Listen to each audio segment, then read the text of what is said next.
हमारे विचारों में अपार शक्ति होती है। ये विचार ही हमारे कर्मों को जन्म देते हैं और कर्म ही हमारे भविष्य को तय करते हैं। बुद्ध धर्म में इसी विचार शक्ति को बहुत महत्व दिया जाता है। हिमालय की तलहटी में एक शांत गांव में एक युवा लड़का रहता था जिसका नाम था राहुल। वह अक्सर उदास और निराश रहता था और जीवन में हमेशा शिकायतें करता रहता था। एक दिन उसने सुना कि भगवान बुद्ध गांव में आ रहे हैं। राहुल उत्सुक था और वह बुद्ध से मिलने गया। राहुल ने बुद्ध से पूछा, भगवान, मैं हमेशा दुखी क्यों रहता हूं?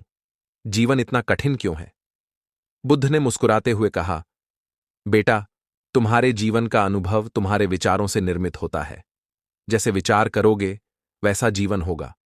यदि तुम सकारात्मक विचार रखोगे तो तुम्हें खुशी और सफलता मिलेगी, लेकिन यदि तुम नकारात्मक विचार रखोगे तो तुम्हें दुख और निराशा मिलेगी।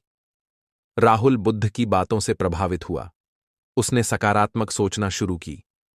उसने हर दिन कृतज्ञता व्यक्त की, दूसरों की मदद की और जीवन की छोटी छोटी खुशियों पर ध्यान दिया। धीरे धीरे राहुल का जीवन बदलने लगा।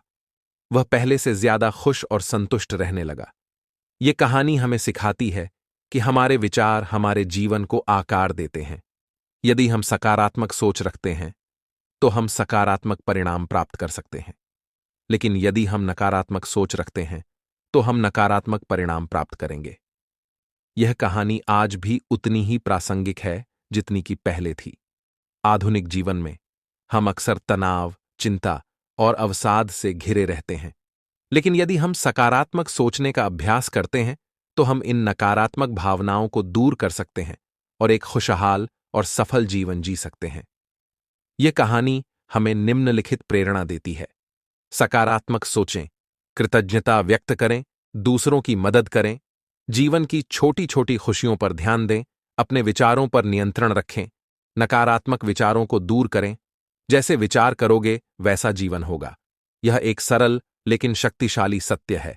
यदि हम इस सत्य को अपनाते हैं और सकारात्मक सोचने का अभ्यास करते हैं तो हम अपने जीवन में सकारात्मक बदलाव ला सकते हैं।